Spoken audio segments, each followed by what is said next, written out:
Networks நேயர்களுக்கு வணக்கம். தாவேகாவிலிருந்து 106 எம்எல்ஏக்கள் ஒரு பெரும் கனவோட சட்டமன்றத்துக்குள்ள போயிருக்கிறாங்க. விஜய் அண்ணா ஆட்சியை பிடிப்பாரா மாட்டாரா அப்படின்ற ஒரு பெரும் ஏக்கமும் தவிப்பும் தமிழக வெற்றி கழகத்தினுடைய வேட்பாளர்கள் மாத்திரம் இல்லாம தொண்டர்கள் மாத்திரம் இல்லாம விஜயனுடைய ரசிகர்கள் ரொம்பவே என்ன பண்ணாங்க, ஏங்கி பார்த்துட்டு இருந்தாங்க. ஆனா யாரும் எதிர்பார்க்காத விதமா விஜய் அவர்கள் ஆட்சியை பிடிச்சிட்டு பெரும்பான்மை நிரூபிக்க முடியாத ஒரு சூழ்நிலையில கூட திமுகவுடைய கூட்டணி கட்சி தலைவர்கள் மூலியமா ஆட்சியை பிடிச்சிருக்கிறாருன்னு வச்சுக்கோங்களேன். ஆனா இங்க ஒரு கனவோட போயிருப்பாங்களே, ஒவ்வொரு இளம் எம்எல்ஏக்கள் இருக்காங்க தாவேகாவில். இவங்களுக்கு எல்லாரும் இந்த ஆட்சியில நம்ம என்ன பண்ணணும், அமைச்சரவையில் இருந்துடணும். மேக்சிமம் இப்போ பொறுப்பேற்றிருக்கிற 9 அமைச்சர்கள் கூட கொஞ்சம் இளம் அமைச்சர்கள் அப்படின்னு கூட சொல்லலாம். ராஜ்மோகன், பிரபு, அதே போல வந்து பார்த்தீங்கன்னா கீர்த்தனா, ஆதவர்ஜுனா, அருண்ராஜ் போன்றவர்கள்லாம் கொஞ்சம் புதுசு. ஏன்னா அரசியலுக்கு புதுசு, சட்டமன்றத்துக்குள்ளும் புதுசு. அவங்களாம் கொஞ்சம் இளம் அமைச்சர்கள் அப்படின்ற ஒரு ரேஞ்சில் இருக்கிறாங்கன்னு வச்சுக்கலாம். ஸோ இன்னும் இதுல வந்து பார்த்தீங்கன்னா இளம் அமைச்சர்கள் வருவதற்கான வாய்ப்புகள் அதிகமாக இருக்குது. ஏன்னா நம்பிக்கை கொடுத்தார் விஜய் அவர்கள். என்ன சொன்னார்னா, தன்னுடைய வேட்பாளர்கள் ஜெயிச்சு வரவங்களுக்கு நான் வந்து என்ன பண்ணுவேன், அமைச்சரவையில் இடம் கொடுப்பேன், ஒரு மாற்றத்தை உருவாக்குவேன் அப்படின்னு சொன்னார். விஜய் அவர்கள் சொன்ன விஷயம் என்னன்னா, இங்க திமுக, அதிமுக, பாஜக இந்த பாரம்பரிய கட்சியை விட்டுட்டு நான் மாற்று சக்தியா வருவேன் அப்படின்னு சொன்னாரு. ஆனா இவரால் பெரும்பான்மை வர முடியலன்னு வச்சுக்கோங்களேன். ஆனா இப்போ விஜயனுடைய கவர்மெண்ட் எதை நோக்கி போகுது அப்படின்னு பாத்தீங்கன்னா, திமுக அதிமுக செய்ததை விட இவர் ரொம்ப கீழ் நோக்கி போறாருப்பா அப்படின்னு தான் இங்க போறோம். ஏன்னா திமுக அப்படின்றது தமிழ்நாட்டை இப்படி உயர்த்தி வச்சிருந்தது. ஆனா விஜயனுடைய ஆட்சி வரும்போது இங்க டவுன் ஆயிட்டு போகுது அப்படின்னு தான் பார்க்கணும். அது மாத்திரம் இல்லாம இவங்க 2 பேருக்கு மாற்றம் தானே சொல்லிட்டு வந்தீங்க, இவங்களை விட நீங்க வந்து வேற மாதிரி போறீங்களே விஜய் சார் அப்படின்னு பலர் என்ன பண்றாங்க, கேள்வி கேட்கறாங்க. சோ இன்னைக்கு விஜய்க்கு யாரெல்லாம் ஓட்டு போட்டாங்களோ அவங்க எல்லாம் விமர்சனம் செஞ்சுட்டு வராங்க. என்ன விஜய் சார் இப்படி பண்ணிட்டீங்க, என்ன அண்ணா இப்படி பண்ணிட்டீங்க, என்ன தலைவர் இப்படி பண்ணிட்டீங்க அப்படின்னு எல்லாரும் என்ன பண்றாங்க, கேள்வி கேட்டுட்டு. விஜய் அவர்கள் பிரச்சாரத்துல 2 சக்திகளை குறித்து என்ன பண்ணாரு, பேசினாரு. ஒன்னு திமுக தீய சக்தின்னு சொல்லி பேசினாரு. இந்த பக்கம் அதிமுக ஊழல் சக்தின்னு பேசினார். நான் தான்ப்பா தூய சக்தி, நான் வந்தனா தூய ஆட்சி நடக்கும், எல்லாரும் இங்க என்ன பண்ணுவீங்க, பீஸ்ஃபுல்லா இருப்பீங்க, எல்லாருக்கும் எந்த தூய ஆட்சியில உங்களுக்கு வந்து பாத்தீங்கன்னா எல்லாமே பர்ஃபெக்டா கிடைக்கும் அப்படின்னு சொன்னார். ஆனா தீய சக்தின்னு சொன்ன திமுக கூட்டணியிலிருந்து கல்லாப்பெட்டி கூட்டணி அப்படின்னு வச்சுக்கலாம், கல்லாப்பெட்டி கூட்டணியை வந்து என்ன பண்றது திமுக வச்சிருக்கு அப்படின்னு சொன்னாரு. இன்னைக்கு அந்த கல்லாப்பெட்டி கூட்டணியில இருக்கிறவங்கள தான் நீங்க என்ன பண்ணிருக்கீங்க, நீங்க ஒரு கல்லாப்பெட்டி கூட்டணியை நீங்க அமைச்சிருக்கீங்க. ஒருவேளை இப்ப நீங்க சொன்னீங்களா, திமுக வந்து தங்கிட்ட இருக்கிற காசு எல்லாத்தையும் கொடுத்து கல்லாப்பெட்டி கூட்டணி வச்சிருக்காங்க நீங்க சொன்னீங்க. இப்போ உங்ககிட்ட இருக்கிற காசை கொடுத்துதான் இந்த கூட்டணியை நீங்க கட்டமைச்சு கல்லாப்பெட்டி கூட்டணி நீங்க அமைச்சிருக்கீங்களா அப்படின்ற ஒரு பெரிய கேள்விக்குறியும் இங்க இருக்கு. இது இந்த பக்கம் இருக்குது. இந்த பக்கம் ஊழல் சக்தி அப்படின்னு சொன்னார். ஊழல் சக்தி அப்படின்னு சொல்லிட்டு இன்னைக்கு இந்த ஊழல் சக்தியில இருந்து பல பேர் பிரிஞ்சு உங்ககிட்ட வரப்போறாங்களே, அதுக்கு என்ன சார் நீங்க பதில் சொல்ல போறீங்க? ஒருவேளை இந்த பாஜக ஒரு வாஷிங் மிஷின் வச்சிருக்குங்க. நீங்க பாத்தீங்கன்னா இடி, சிபிஐ, ஐடி போன்றவர்கள்லாம் வந்து என்ன பண்ணுவாங்கன்னா, அவங்களால குற்றம் சம்பந்தப்பட்டவர்களை பாஜக மிஷன்ல கொண்டு வந்துட்டீங்கன்னா, அதாவது நீங்க அந்த கட்சியில இருந்து விலகி பாஜக கூட வந்துட்டீங்கன்னா, அந்த மிஷன்ல தோய்ச்சு என்ன பண்ணுவாங்கன்னா, ஒரு வெள்ளை சட்டை எப்படி தோய்ச்சி வெளியே வந்து பல பல பல பலன்னு இருக்குதோ, தூய்மையா இருக்குதோ, அதே போல அந்த பாஜக மிஷன்ல தோய்ச்சி எடுத்துட்டீங்கன்னா அவங்க எல்லாம் வந்து என்ன பண்ணுவாங்க, ஊழல் பண்ணல, இவங்க வந்து பாத்தீங்கன்னா குற்றம் பண்ணல அப்படின்னு தூய்மை சர்டிபிகேட்டை கொடுத்து என்ன பண்ணுவாங்கன்னா அவங்களை அங்கீகரிப்பாங்க. சோ அதே போலதான் தாவேகா தமிழ்நாட்டுல ஒரு மிஷின் கொண்டு வந்திருக்கிறாங்க. என்னன்னா ஊழல் சக்தின்னு சொன்னாங்க, இன்னைக்கு அந்த மிஷின்ல தோச்சி எடுத்தனா அவங்க ஊழல் சக்தி கிடையாது, தூய சக்தியா மாறிட்டாங்க அப்படின்ற ஒரு வாஷிங் மிஷினை விஜய் அவர்கள் கொண்டு வந்திருக்கிறாரு அப்படின்னு தான் பார்க்கணும். ஏன்னா அதிமுக 2ஆ பிரிந்திருக்கு.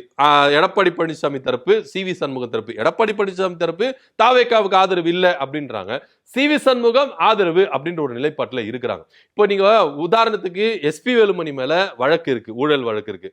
அதே போல சி விஜயபாஸ்கர் குட்கா வழக்கு இருக்கு. எம்ஆர் விஜயபாஸ்கர் அவர் மேல கடத்தல் கிட்னாப் கேஸ் எல்லாம் இருக்கு. இன்னும் நிறைய பேர் இருக்கிறாங்க, காமராஜர் இருக்கிற நிறைய பேர் இருக்கிறாங்க. சோ இவங்க எல்லாமே ஊழல் கரை படிந்தவர்கள் தான். இவங்களை எல்லாரையுமே விஜய் அவர்கள் தாம் பக்கம் கொண்டு வந்து அந்த வாஷிங் மிஷின்ல அப்படி ஒரு ஆட்டி இப்படி ஒரு ஆட்டி எடுத்தா அவங்க தூய சக்தியா மாறி போயிட போறாங்க அப்படின்றது தான் நிதர்சனம் உண்மை. இப்போ விஷயம் அது கிடையாது.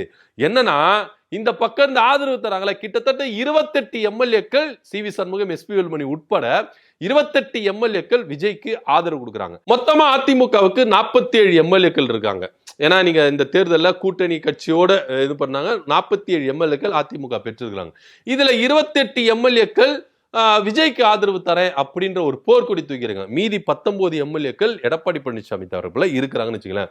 இவங்க போறாங்கல்ல, போறவங்க சும்மாலாம் போல, எனக்கு மினிஸ்டர் பதவி கொடுங்க, உங்களுக்கு ஆதரவு தரோம் அப்படின்றாங்க.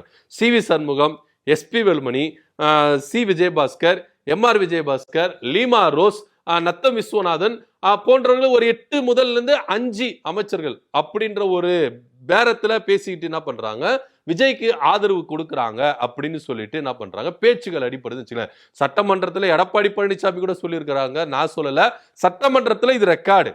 சட்டமன்றத்துல எடப்பாடி பழனிசாமி என்ன சொல்றாரு அப்படின்னு பாத்தீங்கன்னா, இங்க குதிரை பேரம் நடந்திருக்கு, பதவிக்காக ஆசைப்பட்டு சில எம்எல்ஏக்கள் அங்க என்ன பண்றாங்க, போறதுக்கான வாய்ப்புகள் இருக்கு, பதவி சுகத்தை அனுபவிக்கிறது போறாங்க அப்படின்னு எடப்பாடி பழனிசாமி சொல்லியிருக்கிறாரு. எனக்கு வந்த தகவல் படி அதாங்க அப்படின்னு எடப்பாடி பழனிசாமி சட்டமன்றத்துக்குள்ள பதிவு செஞ்சிருக்கிறார் வச்சுக்கோங்களேன். சோ இப்படியா இவங்க போறவங்க எல்லாருமே அங்க அமைச்சர் பதவியை நோக்கி தான் போறாங்க. அதிகாரத்துல இருக்கணும், ஆட்சியில இருக்கணும். இது வரைக்கும் தோல்வி சந்திச்சுட்டாங்க. இதுக்கப்புறமா நம்மளால என்ன பண்ண முடியாது, இந்த 5 வருஷமும் நம்ம என்ன பண்ண, ஆட்சியில அதிகாரத்தில் இல்லாம இருக்க முடியாது. சோ இப்ப நம்ம என்ன பண்ணலாம், அந்த பக்கம் போயிட்டு அதிகாரத்துக்கும் ஆட்சிக்கும் போயிட்டா சோ நம்மளால என்ன பண்ணலாம், நிலைநிற்க முடியும் அப்படின்னு எடப்பாடி பழனிசாமி கிட்ட இருந்து பிச்சுக்கிட்டு போயிட்டு என்ன பண்றாங்க, அந்த பக்கம் விஜய் பக்கம் என்ன பண்றாங்க, ஆதரவு தெரிவிக்கிறாங்க. அமைச்சர் பதவியோட தான், சும்மாலாம் கிடையாது. வாரிய தலைவர், அமைச்சர் பதவி போன்ற பதவிகள் தாவேக்கா தரப்புல இருந்து கொடுக்கறதுனால இவங்க எல்லாம் போறாங்க அப்படின்னு எடப்பாடி பழனிசாமி பதிவு பண்ணியிருக்கிறார்.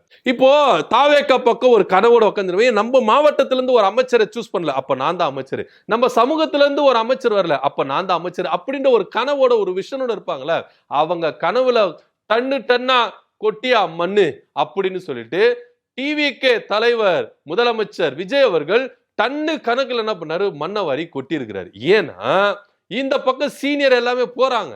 சோ அந்த பக்கம் போனா அவங்கள ஹானர் பண்ணணும் அப்படின்னா அமைச்சர் பதவி கொடுக்கணும்.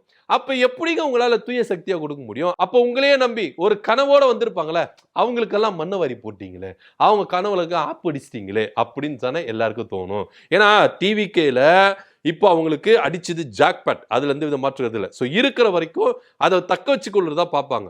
ஸோ இப்போ இந்த 28 எம்எல்ஏக்களும் விஜய் அவர்களுக்கு போனா அங்க பாத்தீங்கன்னா ஒரு பக்கம் ஊழல் சக்தியா இருக்கும், இன்னொரு பக்கம் கொள்கை எதிரி பாஜக. ஏன்னா இவங்க எஸ்.பி. வேலுமணி எல்லாம் பாத்தீங்கன்னா பாஜகவின் செல்ல பிள்ளை அப்படின்னு கூட நம்ம சொல்லலாம். சோ இப்பேரு தான் உங்களை என்ன பண்ணுவாங்க, அடக்கட்டுவாங்களே கண்டி. நீங்க எப்படி விஜய் சார் இதெல்லாம் உடைச்சு வெளியே வர போறீங்க அப்படின்ற ஒரு கேள்வி இருக்குல்ல. அப்ப எப்படி உங்களால தூய சக்தி கொடுக்க முடியும், ஒரு மாற்றத்தை எப்படி கொடுக்க முடியும் அப்படின்ற ஒரு கேள்வி இருக்கு. இங்க பவர் சென்டர் நான் தான் அப்படின்னு சொன்னார். ஆனா இவங்க எல்லாரும் வந்துட்டா பவர் சென்டர் எப்படி நீங்களா இருக்க முடியும் அப்படின்ற கேள்வி இருக்குல்ல. சோ இது எல்லாத்தையுமே வளர்ச்சி வந்தா விஜய் அவர்களால தூய சக்தியா இருக்க முடியாது, தூய ஆட்சி தர முடியாது. இப்ப அவரும் தீய சக்தியா மாறிட்டாரு, ஊழல் சக்தியா மாறிட்டாரு அப்படின்னு தான் பார்க்கணும். ஏன்னா விஜய் அவர்கள் எக்காரணத்து கொண்டும் தூய சக்தியா இருக்க முடியாது. ஒரு பக்கம் தன்னுடைய ஜோசியர் என்ன பண்றாரு, அரசு பதவியில கொண்டு வந்து வைக்கிறார், இன்னொரு பக்கம் ஊழல் சக்தியான எம்எல்ஏக்களை என்ன பண்றாரு, இப்ப கொண்டு வந்து வைக்கிறார். சோ இப்படி இருக்கும் பொழுது விஜயால எப்படி ஒரு நல்ல சக்தியா இருக்க முடியும் அப்படின்ற ஒரு பெரிய கேள்வி எல்லார் மத்தியிலும் இருக்கு. எதிர்பார்ப்போட ஒரு கனவோட வந்த இளம் எம்எல்ஏக்களுக்கு ஒரு பேரதிர்ச்சி அப்படின்னு சொல்லலாம். இது மாத்திரம் இல்லாம இவரை நம்பி வாக்கு போட்டாங்களே அவங்களுக்கு எல்லாருக்குமே இடி மேல இடி, அடி மேல அடி.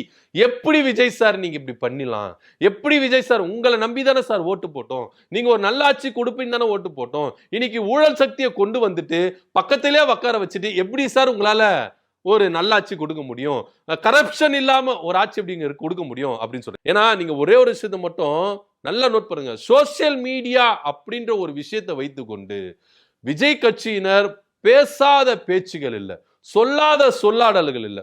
ஒரு சாதாரண காவா தோண்ட போனா கூட அந்த இடத்துல கார்பரேஷன் ஆளுக்கு ஒரு 10 ரூபா 50 ரூபா கொடுத்தாதாங்க அங்க நோண்டுவான். சோ அப்படின்னு ஒரு குற்றச்சாட்டை வச்சாங்க. சோ எல்லாத்திலயும் ஊழல் நடக்குது, எல்லாத்திலயும் கரப்ஷன் நடக்கு, மணி இல்லாம இங்க வேலை நடக்காதுங்க அப்படின்னு ஒவ்வொரு ரீல்ஸ்ல என்ன பண்ணாங்க சொன்னாங்க. அது திமுக ஆட்சியிலும் சரி அதிமுக ஆட்சியிலும் நடக்குதுன்னு சொன்னாங்க. ஆனா இன்னைக்கு விஜய் அமைச்சரவையில அதிமுகவில இருந்து போறாங்கல்ல, அவங்களுக்கு எல்லாரும் பின்னாடியும் ஒரு ஊழல் செய்த வழக்குகள் இருக்கு, வழக்கோட தான் உள்ள போறாங்க. அவங்க மேல வழக்கெல்லாம் நிரூபிக்கப்படவே இல்லை, பெண்டிங்ல இருக்கு.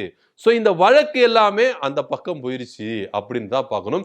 சோ இப்ப விஜய் அவர்கள் முழுக்க முழுக்க ஊழல் சக்தி மாத்திரம் இல்லாம பியூரா தூய சக்தியா மாறிக்கிட்டாரு, மாறிடுச்சு அப்படின்னு தான் பார்க்கணும். சோ விஜயால இங்க எக்காரணத்து கொண்டும் தூய சக்தியாவும் இருக்க முடியாது, தூயாட்சியும் தர முடியாது அப்படின்றது நிதர்சனமான உண்மை. தமிழக வெற்றி கழக எம்எல்ஏக்கள் கனவுல விஜய் அவர்கள் கண்ணுல மண்ணவாரி போட்டுட்டாரு அதிமுக எம்எல்ஏக்களை உள்ள கூப்பிட்டதுனால அப்படின்னு தான் பார்க்கணும். ஸோ இதை பத்தியோட கருத்து என்ன அப்படின்னு கீழே கமெண்ட் பண்ணுங்க. நன்றி, வணக்கம்.